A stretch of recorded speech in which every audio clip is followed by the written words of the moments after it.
Welcome to another edition of the Red Zone podcast. I'm your host, Emmanuel Point de Jure, and today we are going to be recapping Calgary's 41 to 37 defeat at the hands of the Winnipeg Blue Bombers at IG Field, or I guess Princess Auto Stadium, because they changed their name.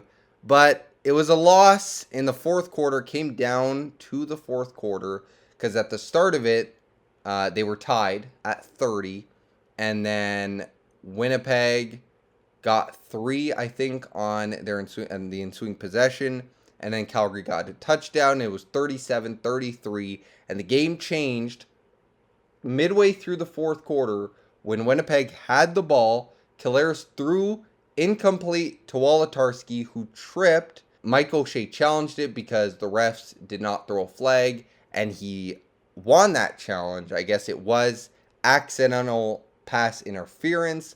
I didn't know about that call. I think Jalen Philpott also had a trip earlier in the game.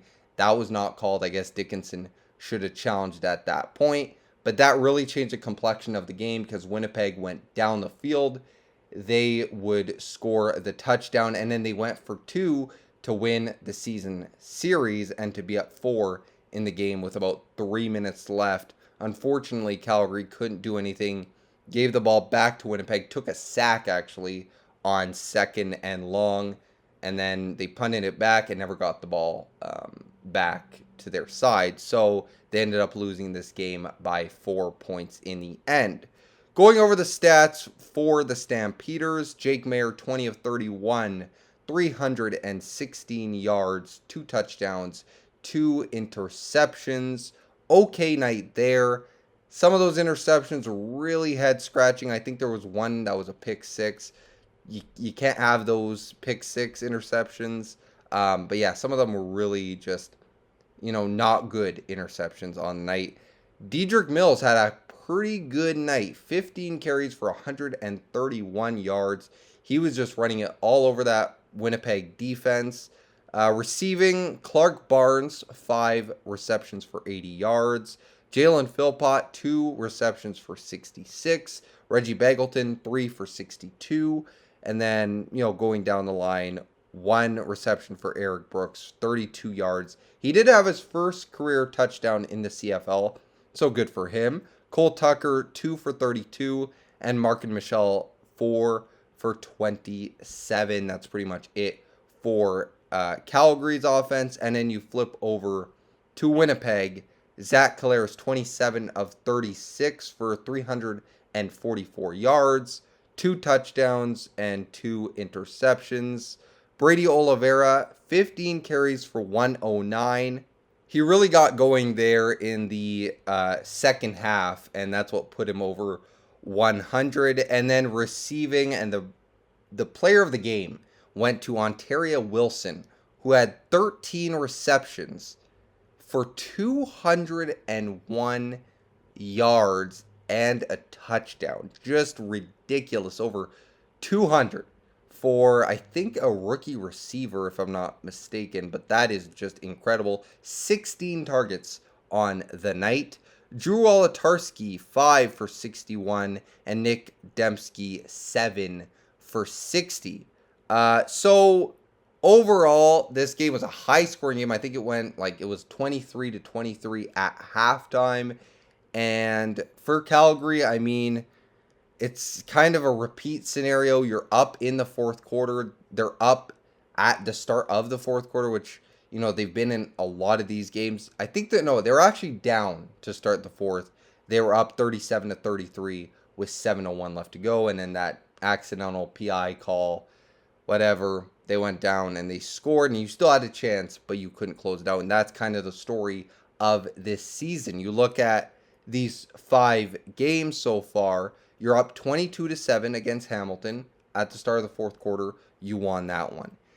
Second game, you're tied at 17 against BC at the start of the fourth quarter. You unfortunately lost that one. That was avoidable turnovers on that one. And then you're up 18-9 against Winnipeg at home. You win that one to start the fourth quarter.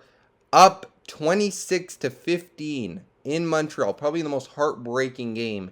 You just allow Montreal to come back and steal that game, and you're up 11 to start the fourth quarter. Just not good there.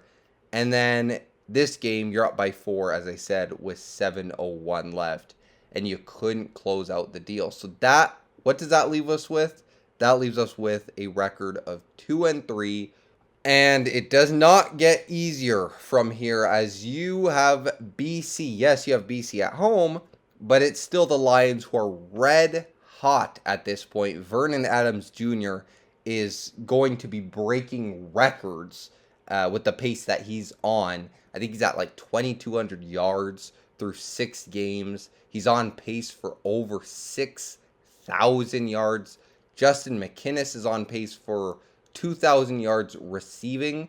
So those two, that combination is just lethal, and you got to find a way to get to the quarterback because the Stampeders through the first 5 games this season, all their games this season, they have had a total of 4 sacks on the year. That is not enough, especially when you're going up against quarterbacks like Vernon Adams Jr., like Zach Collaros, like Cody Fajardo even. You got to be able to get to the quarterback because of how lethal they could be, and especially Vernon Adams with his feet, because in the first matchup this year, kind of killed you with his legs, and he got a big gain, some big games there on second down that killed you. So you got to be able to contain Vernon Adams if you can, try to get to him and actually sack him, because we've been close, but no cigar. And we had 0 against him in our first matchup, so it's really going to be important to get to the quarterback. Defensively, there has been some injuries. You have Julian Hauser. You have, I don't know if James Vaughters, but there's been some minor injuries that we got to fix on that defensive line. And then Cam Judge, I think he'll be okay. I think it was just a cramp that he was going through in Winnipeg. But here we go. I mean, 2-3, you got to find a way to win against the teams above you in the standings, and we just haven't. BC, Montreal, haven't found a way to win. We got to find a way to win this game on Wally Buono night, where he's getting his name on the Wall of Fame. We're finally bringing that back in 2024, so that's going to be good to see.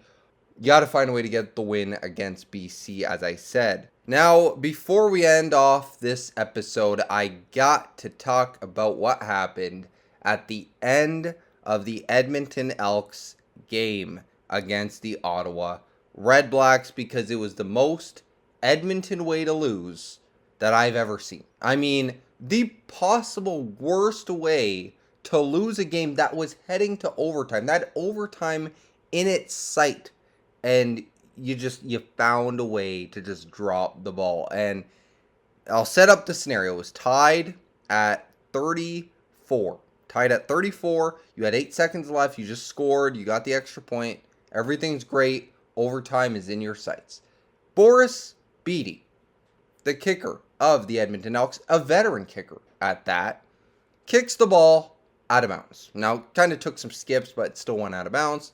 Can't do that. That's an illegal kick out of bounds, and it sets Ottawa at their own 50-yard line. So very good field position. They would still need a big chunk. That's the number one mistake that you cannot do. Drew Brown, I think he has like a 20-yard strike, and all of a sudden, Ottawa is in field goal range to win it in a game that was bound for overtime. And guess what? Lewis Ward made the field goal, and the most Edmonton way to lose, they lost. It's just crazy, mind-boggling how that could happen. That sequence could happen. You can look it up. I'll show it here, but just mind-boggling how you could lose in that type of fashion. That was the end of Chris Jones in Edmonton, as he would get fired less than 24 hours later. Oof, where does Edmonton go from here? Well, new head coach, I think Jarius Jackson, he was the assistant. He's going to be elevated to interim head coach for the rest of the season. We'll see if Edmonton can turn it around after now starting 0-5 and having, 3 game-winning field goals against them. Yikes. But we'll see there. But that'll do it for this episode of the Red Zone podcast. Let me know what you think about the Calgary Stampeders facing the BC Lions and all the rest of the games, even the Edmonton debacle. You can talk to me about that in the comments below.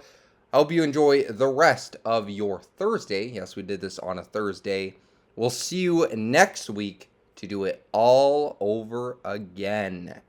Peace.